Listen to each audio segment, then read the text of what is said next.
So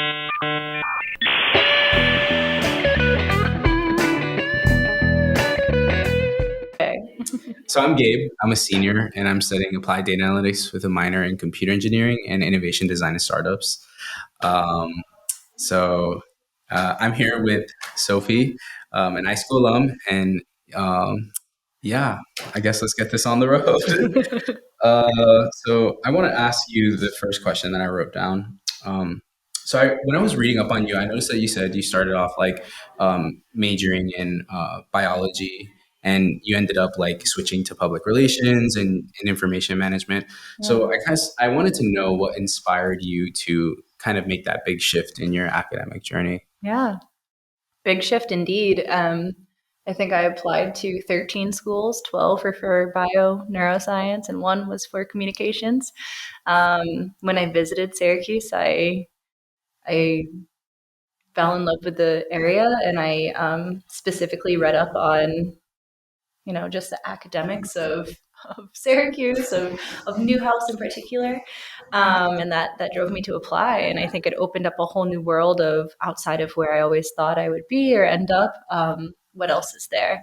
And to me, communications opened a whole new area because it's so transferable, right? There's communications in biology, there's communications in tech, there's comms across the board. And I think I saw kind of the playing field widen, and I was like, wow, that's cool. Let me try it. And the same thing happened when I came to Syracuse, and I was a dual with Newhouse and iSchool. And I knew nothing about technology, and I was like, "Oh, the playing field is wide open. Let me take a stab." And sitting in IST 195 with Jeff Rubin and learning about the different ways you can take this very integral, important part of our daily life and learn about how it affects us in every aspect. The playing field just seemed huge. So I think that speaks to me as a blue sky person, right? Like I love seeing, the strategy and the big idea, and it just felt so welcoming and opening to be able to see that within the iSchool, specifically in the technology landscape. We had classes that double clicked into things, classes that I, fell in love with some, could, only do one semester of others, didn't go down specific paths. But it just was so transferable and evergreen, I think is a good way to describe it. I could see wherever I went in my future, these skills being applied. And that's why I stayed here. Not that I didn't love, aspects of biology or neuroscience, or maybe one day I could see myself as a doctor. But just the journey took a different path. And I think that helps us, be all the more wiser and diverse in our thoughts and actions as we kind of have all these bits and pieces of experiences that change where we end up. Wow, that's so powerful. I really resonated with like the not necessarily like kind of like the deviation of paths, because I think sometimes there's that feeling of being like the uncertainty feeling, right? Where you're just like, is this gonna lead me to what I want? And I really resonate. As you know, like started off in psych. I thought, I'm gonna be so honest, I was a high schooler watching Criminal Minds and Bones, and I was like, I'm gonna be the next BAU agent. I think I thought about that too. Like, I love it. I was like, I'm gonna understand everything about human behavior, and I was like, I got to my first psych class, and I was like, this is not it. Especially because I think it was just like false advertisement. Like I told from like the way that media portrays like all these different career roles, I was just like, wow, being young and naive, you're kind of just like figuring everything out. I'm also first gen, so I was just like, I was just going with the flow. I was figuring everything out. But something that also stood out to me when I was like doing a little bit of work research on you was how you described your degree as a secret superpower. I think that's a cool way to word it, right? And I just want to know what it was like for you to combine, like, in my opinion, such different fields, right? And how like that has shaped your career, right? And like how you navigate spaces, right? Because the Newhouse and tech they're kind of parallel, but I feel like they're so different in so many different ways. Yeah. Agree with the idea that they're parallel and different. I think again, as a blue sky person, I was like, I want to know everything about everything. Like, how do I soak it all in? And to me, information is communications, right? Communications is information. Like, Yeah. you have to have both to have the other. So it felt really natural. Hmm. I think the decision to focus on public relations was in an effort to keep that overarching, right? If I am teaching you about something, if I am, being the public relations person for a company, or writing a press release or a social media post, I'm sharing my information with you. So it felt really natural to do both. um, I think it was a balancing act that I didn't know I was ready for, but I really needed, right? To Hmm. be able to not only consume and understand knowledge in both areas, both technical and theoretical knowledge, but be able to combine them and then produce something totally new that was a space I felt like I could claim. So from there, I think it unlocked, and maybe this is where that phrase secret superpower came from, but how do I look at technology from a communications lens? And how do I look at communications from a technology lens? Does it make me a better communicator to understand the technological background of Hmm. something, right? Um, and I think it just broadened again that viewpoint of like everything in the world is going to touch one or both of these things, right? So Yeah. how can I soak that in and combine them? So that's the meaning behind the phrase "secret superpower." You lean on certain parts of it sometimes. There's Yeah. situations I'm in where my web design class I took here Hmm. is paramount. Yeah. And that is what I'm leaning on. There's situations where I have to scrape up some coding skills. There's situations where I'm writing a press release. Hmm. And again, I think it makes me a more well-rounded professional to have kind of pieces from all of that. Yeah, yeah. I do like I see when I first was reading like your article and like kind of like thinking about like this concept of like your degrees being like a power. I do think that there's so much weight behind it. And like even looking at like, you discussed the parallel between them. I found like, on a personal level, like part of the reason why I want to like pursue data science, I like to lead with like I'm an aspiring data scientist, right? Is because of like that whole communications factor, right? Like being able to take complex data and make it digestible for everyday people, especially because like from my perspective, I know that my parents will never understand anything that I'm doing, right? They barely speak the language. So I know that like there's so much power in like communicating like and spreading knowledge. And I think all of that falls within that realm. So I really did resonate with that because in my brain, I'm like, wow, it is a power. Like it is powerful to be able to take things that are foreign to people and make it like digestible. So I was like, Yeah. wow, this is super, super cool stuff. But I'm gonna get off my soapbox. So I also found that you were a founding member for Kappa Theta Pi. So I wanted to ask how was that like building that tech fraternity and kind of how that had your like how that impacted your time at Syracuse and your career, like what followed after and stuff. Yeah. I guess there's a little entrepreneurial spirit in there. Mhm. Um, I'm so proud of where that organization went. So it started as just a group of friends who realized that there was, groups, professional groups related to every school but the iSchool. And Yeah. we were like, why not? At that time, and it still is, but the iSchool was such a hidden little gem. It was a Mhm. small class sizes and, kind of a little niche area. And we just felt like, why not? Yeah. We need it. So we modeled it after some of the other professional fraternities on campus. We partnered with another well-known iSchool in Michigan to kind of bring their program over, and we were, I believe, the third Kappa Theta Pi in the U.S., which was Wow. really awesome. That's So cool.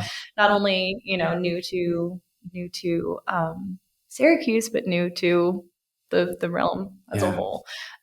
It was like building a business with your friends, which Mhm. equally has its its scary parts and its tough parts and its Yeah. really awesome parts. So it was an incredible learning opportunity as sophomores, right? Of essentially pitching, creating, and bringing to life something that we cared about deeply, just like launching a business or launching a product. So I'm really, really proud of it. And it definitely fills me with joy just to see the relationships it's built here at the iSchool within new students and just connections, networking, and all the things we stand for as professionals. Like gets to start so early because of a really cool organization. So Yeah, I think it's so cool. Like it's interesting because in a way, like you guys started off with your own community, and now it's like become this thing. Because I have so yeah, many friends in the fraternity, yeah. and I'm like, wow, like there is such that cluster of like, I want to say like, yeah, community, and but they're like Mm, so familial. Like they look at each other and they support each other in different yeah, ways. And when classes get tough, they're there. yeah. And from what I've like heard them share, that I'm sure they're all very close and stuff. So it's super powerful. So earlier we were talking about data and society. So I know that you credited Professor Jennifer Stromer, right, for your data and society class as being like, what kind of created that eye opener for you. I wanted to ask you if you could dive a little deeper into how this course influenced your approach to solving problems that you face on a day to day in your career. Yeah, definitely. Well, like we were mentioning before, it's everywhere, and Mhm. I think that course was really integral, and it was at a great time where I was in other very technical courses in the same semester, and then I had this breath of fresh air that helped me identify within myself, like, whoa, I really love the strategy piece of this, or I love looking at things from a 30,000 foot view, and I feel like that class offered the ability to read various texts and understand really broad aspects of data in our society. Mhm. Um, from a policy and a psychological standpoint. And I think that unlocked something in me where, we're students of practice. We are practicing our Python coding. We're practicing, putting everything that we learn here in action. But then we have sometimes to step back and think about, oh, how did this influence me, right? Yeah. Or how is this changing society for a whole? I think that it sparked a lot of my research curiosity that I also participated here in the iSchool and I've brought into my career, working on kind of generational research and how different aspects of our world now is changing society, for the better or for the worse. So I think that class was, and the professor, Dr. Stromer Galley, incredible in opening my eyes to, again, the possibilities on like the theoretical side that aren't purely rooted in like a deep technology. That's so awesome. So, okay, we're gonna get into the nitty gritty, Oh, are right? we? Yeah, Should I look at the yeah. questions? So, this is more about like your career at EY, Okay. right? So, I wanted to kind of center these questions just Mhm. so current students have an idea of like what a potential career can look like for Yeah. an iSchool student, right? So, Yeah. you started off your post grad journey at EY, Hmm. right? And you've been with them ever since, right? Yes. Cool. So, what do you think kept you there, and what made it feel like this was? What made you tell yourself, yeah, this is a place where I think I can grow and this is where I want to continue to grow? Yeah. Like what was it about it? Great questions. I think the variability was a attraction early on. I was a student of multiple backgrounds here on campus. I had so many different things I was interested in learning about and exploring, and a career in consulting offered a lot of what I was looking for. The variability of getting to work with different teams on different projects for different clients in Mhm. different sectors and industries. And then the ability to kind of pull from our own secret superpowers, right? And that's going to become my new catchphrase, I Yeah, that's suppose. awesome. Yeah, And build better teams because of it, yeah, become better strategists because of it, but also being able to dig in when we need to. yeah. So I've stayed with EY because of those multiple offerings. If I want to dig in really deep to Mhm. UI UX research and specifically Yeah, do that for healthcare companies, I can do that. If I want to stick with some large scale strategies for well known consumer brands and think about the generational approach of, you know, why we do something to influence Gen Z to buy our product, right? You could do that. So there's so many different pivots of taking your background knowledge and just solving new problems. Every day is different. Every team is different. It's been really rewarding to get to grow through that process. So not just grow in knowledge, but grow in soft skills, leading people, networking, being, keeping relationships with clients. So there's so many different things to grow along the same, timeline that you're never bored, Yeah. which is great. I think that answered your question. It did. It did. So actually, like, if I'm like not mistaken, when you started your career, it was around the time of like the pandemic, right? Yeah. So I found I wanted to note that as well because, like, from a student's perspective, right? I know that like the pandemic brought a lot of challenges, right? But I also think that it also brought like it created new opportunities for innovation, right, and growth. And I guess I wanted to know like how, like, if you had a moment where you had to rethink your approach to how to public health communications and education and all that stuff, because even through Zoom, like, we kind of pivoted the way that we were educating students, right? Like teaching through Zoom, and even like there was like the political moment too, where there was so many people in a Zoom to like support like politicians and stuff. So, Yeah, I mean, it totally changed the game. yeah, Throwing it back to the iSchool, though, we've been taught about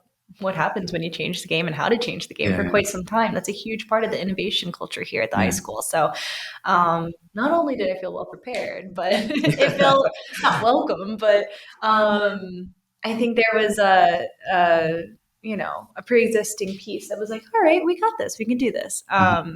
Tough times. I would say starting a career that way. When I interned, it was the summer of 2019, and everything was different. We were flying, we were in person every day, we were with teams, with clients, and it was a physical culture, right? Like you're there, you're doing your work.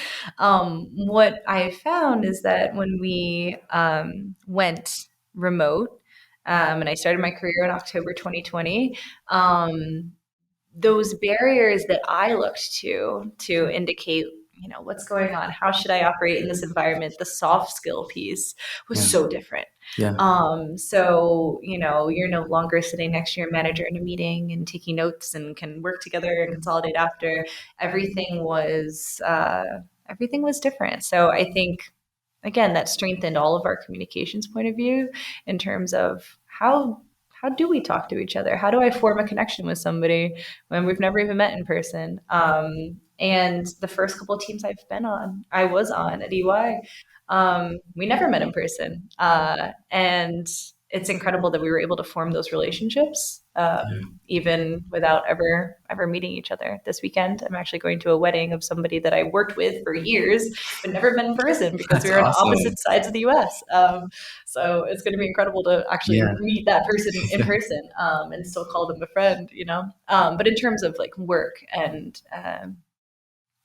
being able to bring technology and communication services to folks, I mean, everything was so different. One of my first projects was working with a public health Department of Public Health on their COVID-19 strategy. How do we reach the community to teach them about what's going on with COVID, like what we expect of them?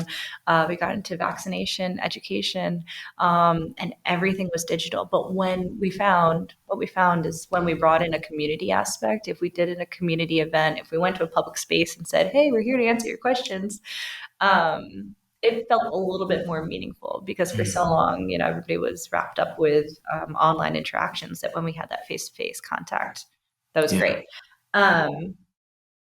In terms of working, though, I think it's giving me a new appreciation for the flexibility that's allotted to us for, being hybrid or being able to be in person together when it is appropriate, and like we can really spend that time to collaborate and do things together, but also flexible in terms of, you could do your own work when you're, on your own time, in your own space, and your career has kind of a balance of both. So I think I'm more intentional when I'm together with teams now, together with my colleagues, to spend that time together, being together, and not just, the old meme of like everybody's just on their phones, Yeah. at a party. Like, Yeah. you want to be with everybody. So that was a mix of a lot of different things. Yeah. Yeah. So I think like I really resonated with that as well, because I think like at least from the student perspective, right? Like during the time for me, I think it was weird because I was graduating during that point, and like there were so many. It kind of felt like a disconnect at first. It was definitely foreign, the feeling, right? And not necessarily knowing how to effectively learn in this environment. But I think over time, like I think at least for Gen Z, right, there was this kind of shift, right, where we're kind of living in this world, like this digital world that kind of became reality for us, especially during this time. But also, like in a way, it kind of, for me at least, manifested itself as like a point in which I wanted to develop myself more as a person and learn as much as I can, like actually take time to, be grounded with myself. Cause like at such a young age, you're kind of, especially when you're like in high school, you want to be around and everything and kind of like dabble in a little bit of everything, right? Yeah. Because you want to meet new people or like learn new experiences and all that stuff. And there's rarely a moment where like you get to just be you and figure that out without the influences of everything else. So yeah, I think it's so cool. So, anyways, I noticed, right, that you moved from um, business transformation to innovation and experience design, right? So how did you discover like this particular niche, and like what excites you the most Yeah. about it? So the interesting thing there is that we change our terminology every other day. Innovation experience design was actually a part of business transformation. So Oh. the way that I explain it, though, I'll take it back. I started my internship as a technology consultant, through the iSchool, right? You're taking technology classes. That's a really great place for you. I was working in a group that was everything digital. So we were doing online representation for a new product. You're working on anything that was touching the digital sphere. When I came back full time, October 2020, the pandemic had wiped all that out, right? It was no longer a cool and hip technology to be digital. It was a business need. So they transferred us all over to what was called business consulting. Under that was business transformation. And that was companies coming and saying, we need to make a switch. We got to switch something up. We got to try something new. What should we do? And there was, different realms within that. But that strategic part of like a business as a whole was key in there. Within that, the idea that innovation and experience design is not a separate entity but part of that whole journey is really important, and definitely important to me. So what I think of, the phrasing changes again every other day, but innovation experience design for me means how do people experience this thing, this website, this product, this company, and within that there's so many different aspects. So you're talking about accessibility, you're talking about communications, making sure you have the right language, the copy, how's your brand, right? We're doing research to understand what people think about all these things, and then on top of that we're knowing what's happening now, but we're innovating on top of that. So that's a really interesting niche that I think I found a home with, just, and it can go anywhere now, but being a people person, thinking about the end user and being like, I do not want to make a product that's going to make your life more difficult. That's not fair. So I think it put a fire under my um, love of just being like, all right, this has to be humans first. We're all Yeah. developing for people. And I think that's translated well to working on clients that are solving human problems, and just trying to, make the world better, one whatever at a time. Yeah. So I just found that was such a niche area that I felt really passionate about. And again, it's changed now. I'm actually part of our marketing practice now, Wow. but I've dabbled in research. I've worked in brand and content across a couple different areas, but it all fits together, right? Yeah. We're just trying to make something that another human can recognize, understand, move forward with, work with. So definitely helps to have that like human feel Yeah. underneath it all. So earlier you mentioned that like EY gave you the chance to like work with mentors, right? And how that allowed you to kind of do your thing, shine, right? So I think Yeah. what's the best piece of advice you've received from your mentor, and how do you think you've applied that to your life, work, Yeah. etc.? So many. I think I've learned most from many a mentor, Mhm. uh, how to be a real person in the professional world, Yeah. which sounds baseline, but there's a lot that people give every single day to whatever their profession is. And we all have to, it's all so different based on where you are.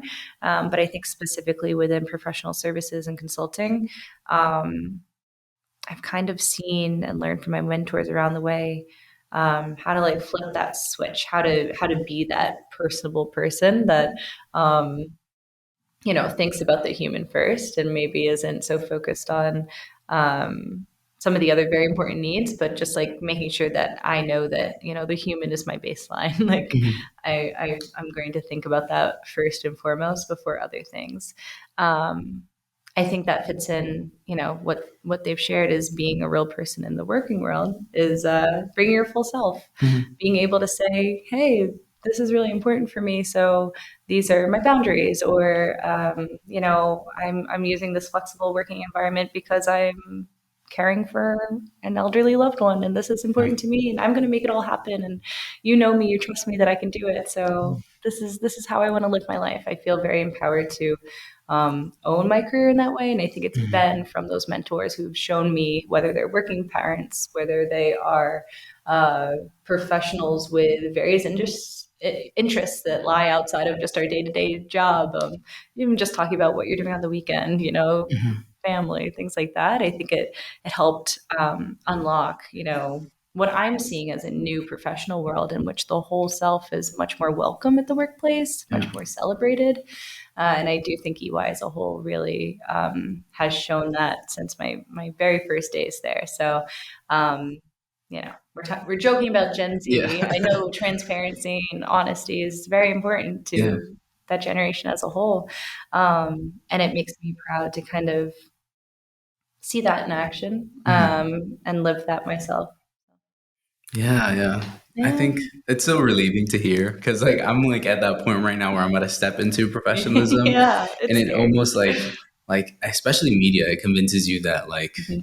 like corporate like 9 to 5s, like going into office, it's almost Yeah. robotic like. Mm. So like You're using the hearing the words I didn't. humanity is so it's Yeah. relieving truly because it's like there's so much anxiety with the unknown, Hmm. you know what I mean? Hmm. And it's definitely something. Yeah. So I think the people really want to know. So you're working on your master's degree. So I can you tell us am. what you're studying?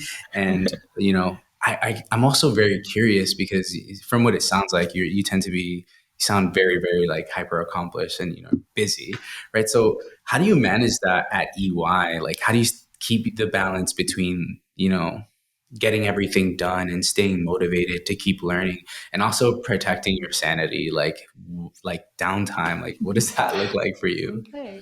Thanks for these questions. I've been It's a thinking lot. about them myself. No.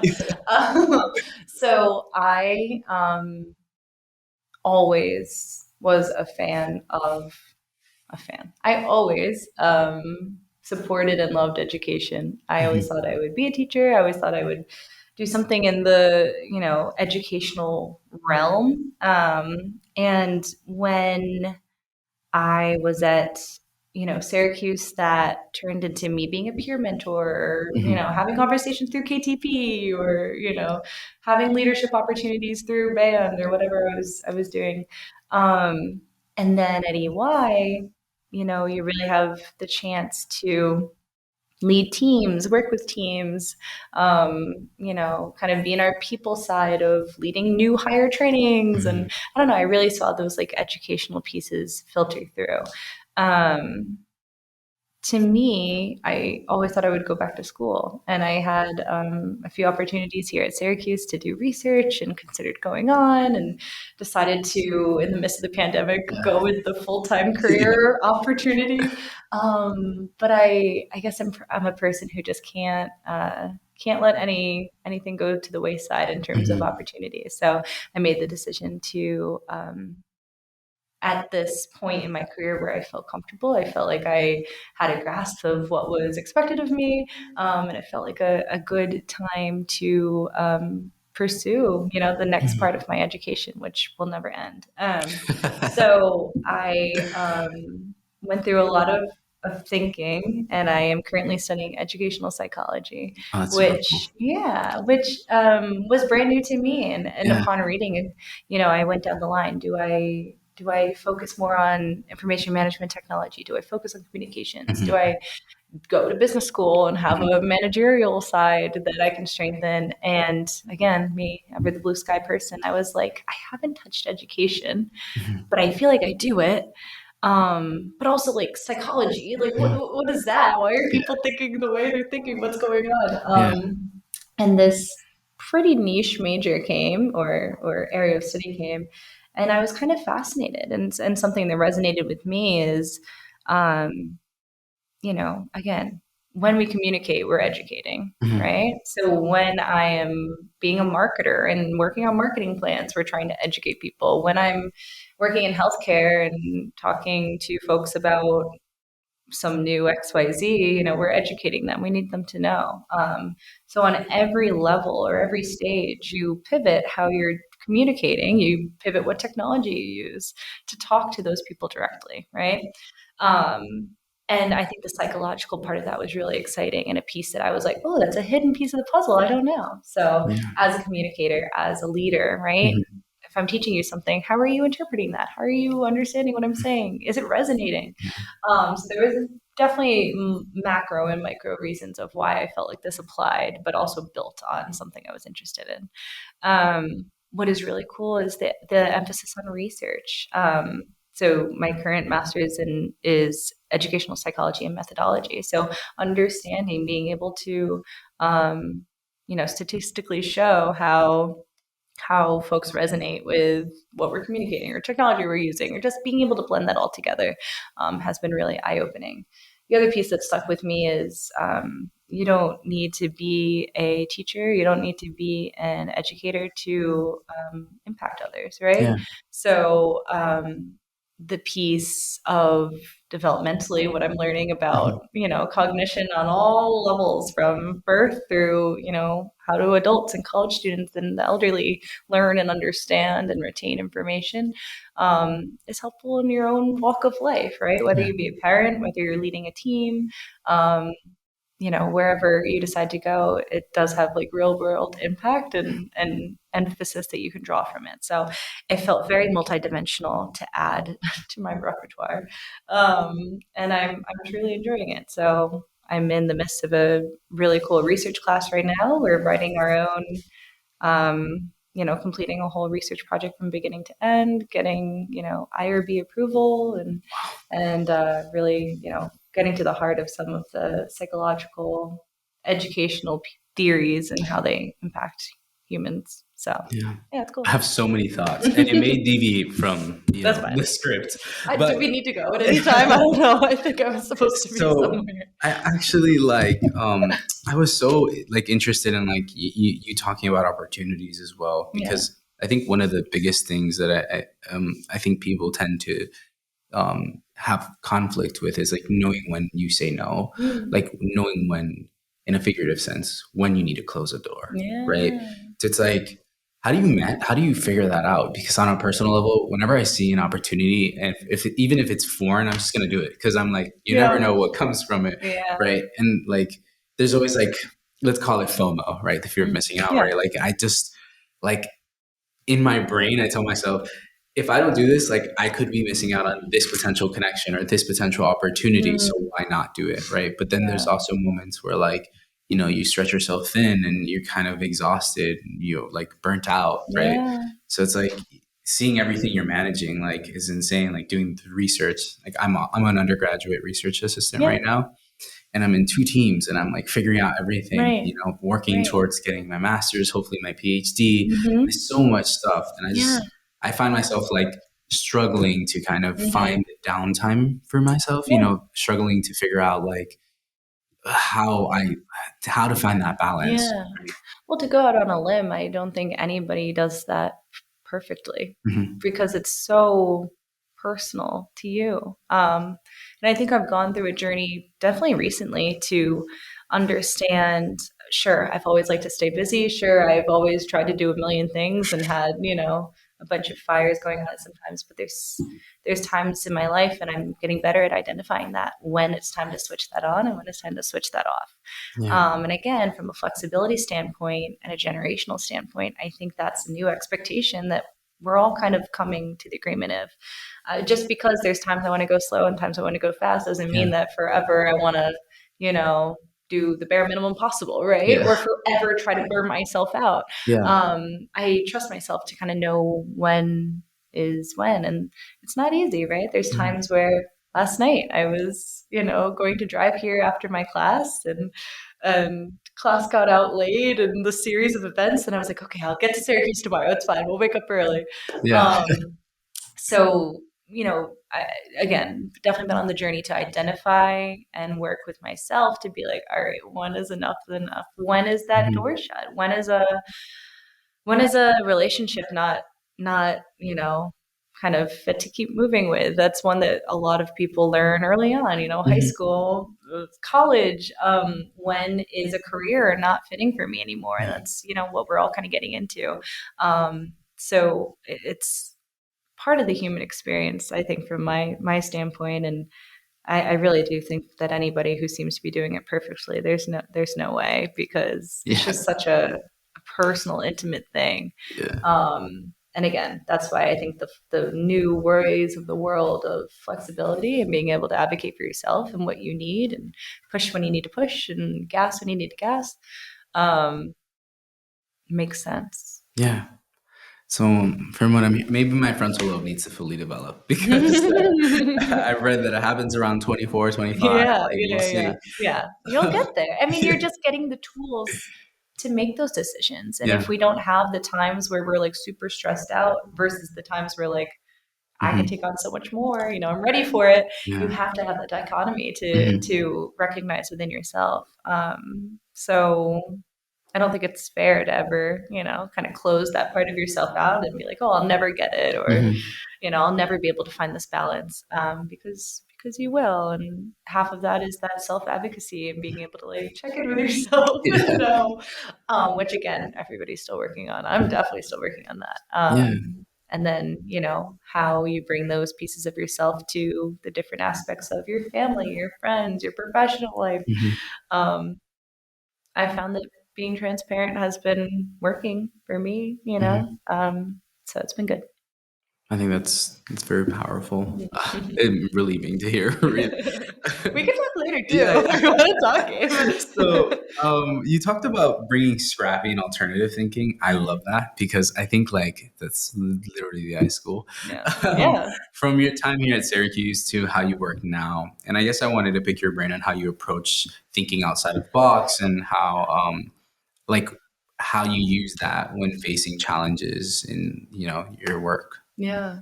Um, yeah, I think it's probably just built into why my professional journey and educational journey has been the way it is, because I'm so interested in having like all those different pieces of the puzzle to help me make the best right decision, right? And we always know, and we were taught at the iSchool, like there's no best right decision. It's using the information you have and making the decision and moving on.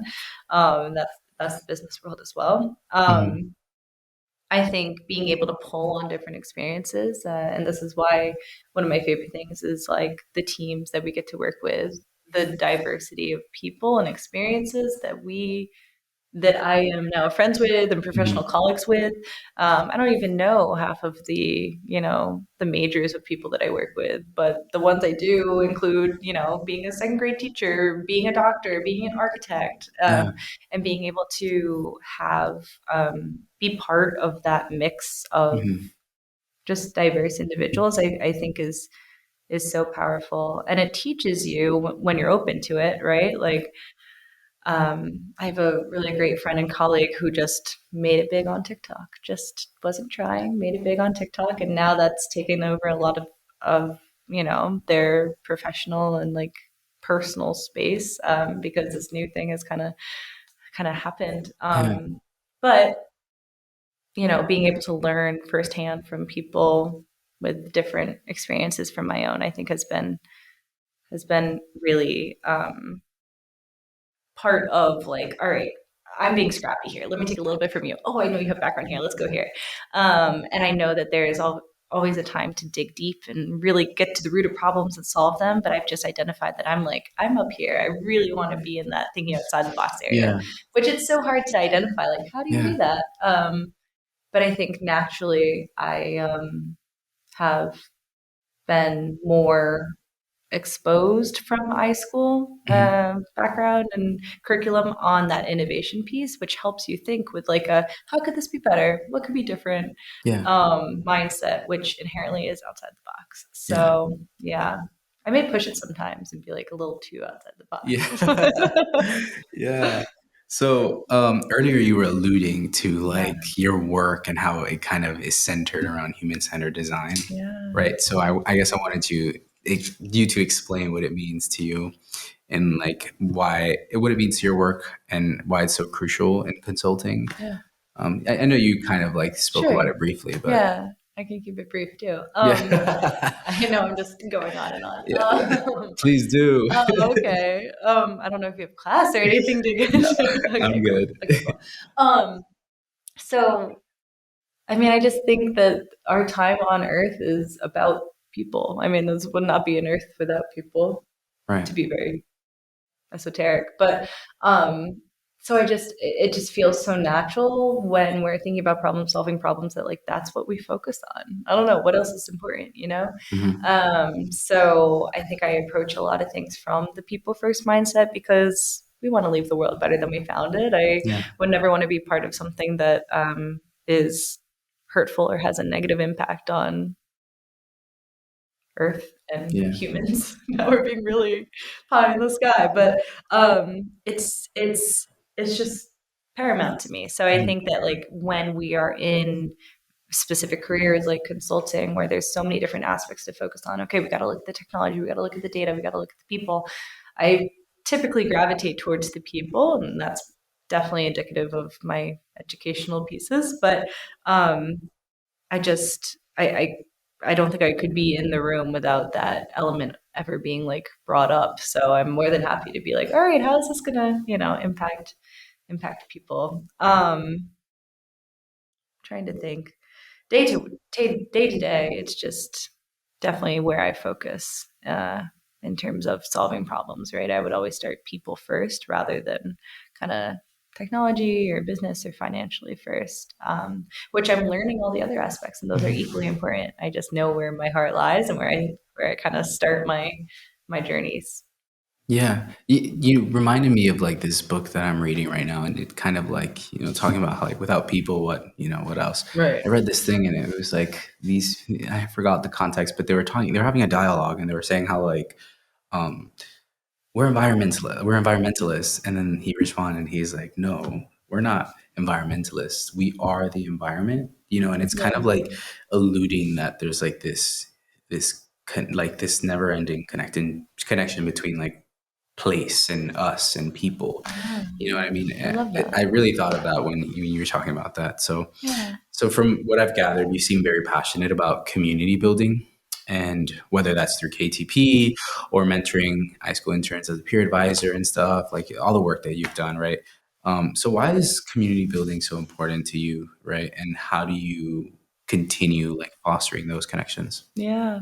Good question. I think without knowing it, we're all a product of community. Even if we feel like we have it or we don't, we're either, wishing for one we had or celebrating the one that we grew up with or searching for one online or making decisions based on, you know, what we hear from those in our community. Um, so it's incredibly powerful, and I think an unsung hero in like all of our stories. But what that means is like we look historically at where we came from, what we're doing, who our family and friends are, but it's hard to think about it moving forward sometimes because you just don't know, right, what's going to happen. So I think there's an equal effort to look back, but also be present. I think that was part of the building of KTP, right? Like, what do we need right now? What do people need right now? Yeah. And the community built itself, honestly, not without bumps in the road, but it came together. And that, I mean, it's such a good question because we were at that time being like, how do we build how do you make people want to be together, right? And you just think about it from the emphasis of you know what we all mutually believe in, and the friendships that could be built and the networking that could happen, and that built KTP. I think moving forward, the community pieces that I focus on, be it leading a training or leading a team or you know talking to my new classmates, is just an effort to make sure that, yeah, nobody feels like they don't have a community, right? Like I will always be there to, I don't know, share my LinkedIn or share a message, or just, see if anything I can say can resonate with issues you're having or things you want to solve in yourself. Um, so yeah, it's such a piece we don't really talk about it as much, but I do really appreciate that question because it's just, again, from a people standpoint, so important. Um, and we would not be able to have what we have without community. Yeah, and I think this like translates very well and like transitions very well to the Yeah. next question that I wanted to ask you, Yeah. because it's like really centered around like reflection, right? Yeah. So I guess looking back on your Syracuse days, like was there a specific moment that really stood out to you and kind of helped you that was very pivotal for your career? Yeah. I mean, we mentioned, but building KTP from the ground up was every lesson all at once. It was how to lead, it was how to be led, it was how to build community, it was how to build something new, it was how to be innovative. Um, and along the way, it was, again, a group of friends who just had a thought that we were going to make it better for people down the road. It wasn't so much for us. Um, so those were all just incredibly powerful lessons, all in a very short amount of time. And again, to look back now and see how the bumps in the road have smoothed, the friendships have continued to go on, like things that we thought about that would be cool to implement, are still happening. Partnerships we had with like the most in downtown Syracuse, the Museum of Science and Technology, like that's still a partnership. So um, that was a pivotal, I think, piece of at a young age in terms of college years, having those trials and tribulations under your belt of being like, I mean, it was not the easiest thing in the world. And I don't, I've heard that you're not supposed to like go into business with your friends or family Yeah. for those reasons, but it made it all the much better, I think, Yeah. now, being stronger. So that was incredible. Couple other things. I was also an undergrad research assistant, so I think getting those skills early on was incredible too. I didn't appreciate it at the time the way I do now, which was, wow, I was exposed to so much. We have so much at our disposal. Like if Yeah. you want to do this, you could do it. If you want to do research, go for it. If you want to TA a class, you could TA a class. Yeah. So I think in the spirit of trying everything, I tried it, and I didn't realize how much I enjoyed it until it was time to define it later on. And I was like, wow, what an incredible experience. So I'm really thankful for that opportunity. On media presence online, I don't know if I'm going to buy from your brand. So Yeah, there's yeah, just things that we think about first and foremost that like never were on the forefront. And I think that's why young professionals bring such a new, fresh mindset and will continue to do so because technology is changing every yeah, day. So, yeah. Well, thank you so much, Sophie. yeah. I feel like I learned so much. Like I just attended a lecture. Oh, goodness. Wow. This is awesome, though. I feel like I think there's so much like wisdom in everything that you've said, and I think kind of every question that was asked was connected to each other. So Mm. I feel I'm a very like visual person, so I Mm. was kind of like seeing the threads, Oh, cool. So super I'm cool for happy. me. But yeah, thank you so much. Yeah. I really appreciate you coming here, and Yeah. I know you're very busy. So doing this, I'm sure a lot of the students would appreciate some of the gems that you threw in today. Oh, So I appreciate it, Gabe. It was yeah, so yeah, nice to talk to you. We'll it have was so to stay nice. connected. Yeah, I'm definitely connecting on Okay, LinkedIn. yeah, let's Yeah. do it.